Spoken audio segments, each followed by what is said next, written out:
नमस्कार. शिंदे गटाला मोठा धक्का. शिंदे गटाचे हे दोन बडे नेते लागले ठाकरेंच्या गळाला. कोणत्या जिल्ह्यात शिंदेंना धक्का बसला आहे ते आपण सविस्तर बघूया. श्रीकांत शिंदे, एकनाथ शिंदे यांच्या बालेकिल्ल्यात त्यांना मोठा धक्का बसलेला आहे. त्यांचे बडे नेते विधानसभा निवडणुकीच्या अगोदरच पक्षाला रामराम करून आता महाविकास आघाडीत सामील झालेले आहेत. हे दोन नेते कोण आहेत ते आपण बघूया. श्रीकांत शिंदे यांचा लोकसभा क्षेत्र असलेले कल्याण लोकसभेतील जिल्हाप्रमुख आणि 3 वेळा नगरसेवक राहिलेले जिल्हाप्रमुख साईनाथ तारे यांनी शिवसेना उद्धव बाळासाहेब ठाकरे पक्षात जाहीर प्रवेश केलेला आहे.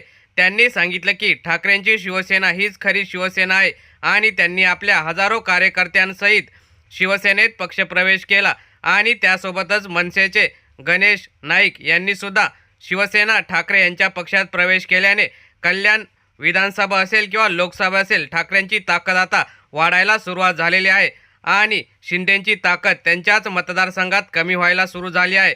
त्यामुळे येणाऱ्या काळात ज्या विधानसभा निवडणुका होतील त्यामध्ये ठाकरेंची सरशी होईल यात काही शंका नाही.